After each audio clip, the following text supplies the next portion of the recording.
आएगा। जय हनुमान जोसा काउंसलिंग के फर्स्ट राउंड का सीट अलॉटमेंट हो चुका है। उम्मीद है आप सभी को अपने अपनी रैंक के हिसाब से आपकी भरी हुई कॉलेज की प्रायोरिटी में से बेस्ट ब्रांच कॉलेज के हिसाब से और ब्रांच के हिसाब से आपको मिल गई होगी। लेकिन आप सभी को बहुत इंपॉर्टेंट अपडेट में देना चाहता हूं, बहुत इंपॉर्टेंट इंफॉर्मेशन भी देना चाहता हूं कि क्या हो सकता है अगर आपने ये काम किया और आपका साल बर्बाद हो गया, या आपको ये काम नहीं करना चाहिए और आपका साल बच जाए। ये आपको सुनना और समझना बेहद जरूरी है। गाइस, आप सभी में जिन बच्चों को आज फर्स्ट राउंड के सीट अलॉटमेंट के हिसाब से किसी भी कॉलेज या किसी ब्रांच का अलॉटमेंट हुआ है, उन सारे स्टूडेंट्स को सीट एक्सेप्टेंस फी डिपॉजिट करके फ्रीज, फ्लॉट और स्लाइड के ऑप्शन को चूज करके डॉक्यूमेंट को स्कैन करके अपलोड करके आगे की राउंड की काउंसलिंग में जाना ही होगा।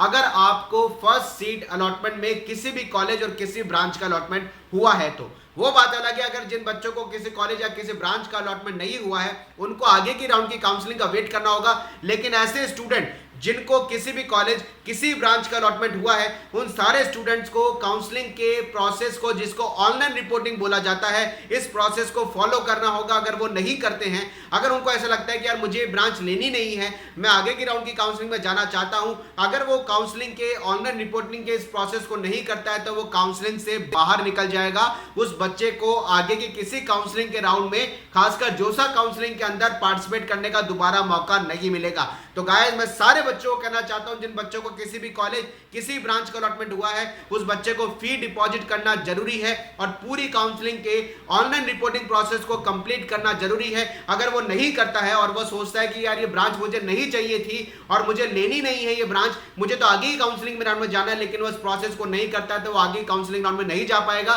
उसके अलॉटेड सीट गवर्नमेंट कैंसिल कर देगी। तो गाइस, साल बचाइए। अगर आपको किसी भी कॉलेज किसी ब्रांच का अलॉटमेंट हुआ है और आप आगे की काउंसलिंग के प्रोसेस में जाना चाहते हैं, इसी साल एडमिशन लेना चाहते हैं, तो जोसा काउंसलिंग में कॉलेज सीट अलॉटमेंट पर आपको ऑनलाइन काउंसलिंग के प्रोसेस को पूरा कंप्लीट करना जरूरी है। आप तभी काउंसलिंग के आगे के राउंड में जा पाएंगे।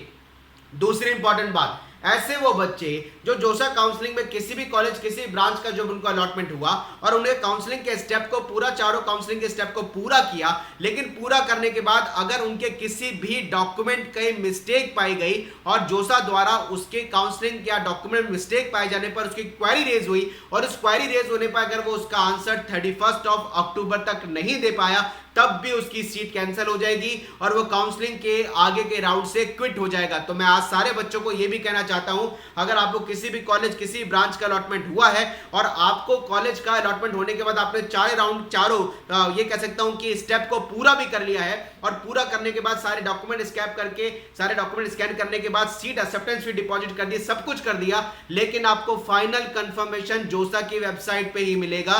तो आप सभी को अपना सारा प्रोसेस करने के बाद जब आपकी सीट जब तक कंफर्म नहीं हो जाती, तब तक आपको जोसा की वेबसाइट पे अपडेट रहना है, विजिट करना है, आपके लॉगिन अकाउंट को प्रॉपर तरीके से चेक करते रहना है कि आपका सारा प्रोसेस कंप्लीट हो गया और जोसा ने आपके सारे डॉक्यूमेंट को प्रॉपर तरीके से चेक कर लिया और चेक करने के बाद आपकी सीट अगर कंफर्म कर दी, तब आप मानिएगा कि आपका फर्स्ट राउंड का जो अलॉटमेंट हुआ है ये प्रोसेस कंप्लीट हुआ है। क्योंकि मैंने पिछले साल भी ऐसा देखा, कई बच्चे मुझे ऐसे दिखाई दिए जिनको सीट मिली लेकिन उन्होंने सोचा कि ये सीट हमें लेनी नहीं है, हमें तो आगे काउंसलिंग में जाना है, उन्होंने कोई प्रोसेस को नहीं किया, उनका पूरा साल खराब हो गया। इतना समझाने के बाद मैं बहुत समझाता हूं, बहुत कोशिश करता हूं, बहुत अलग अलग वैरायटीज ऑफ क्वेरीज के हिसाब से वीडियो बनाता हूं, लेकिन फिर भी कुछ बच्चे गलती कर जाते हैं। तो मैं चाहता हूं गलती आप में से इस साल किसी से ना हो। अगर आपको किसी भी कॉलेज का कोई ब्रांच अलॉट हुई है, आप सेटिस्फाइड हो रहे हैं, आगे ही काउंसलिंग में जाना चाहते हैं, तो पूरे प्रोसेस को कंप्लीट करिए। अगर नहीं करेंगे तो काउंसलिंग से बाहर चले जाएंगे।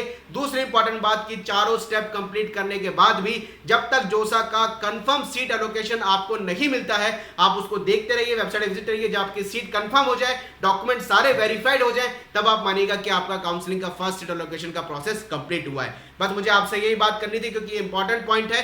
कई बच्चों के डॉक्यूमेंट में मिस्टेक पाई जाती है, मिस्टेक पाने पर उनके पास क्वेरी रेज होती है, उनका रिस्पांस अगर वो टाइम पर नहीं देते तो सीट कैंसिल हो जाती है। इसको ध्यान रखिएगा। Wish you all the best. मिलता रहूंगा करियर अपडेट के साथ। जय Hanuman. Thank you very much.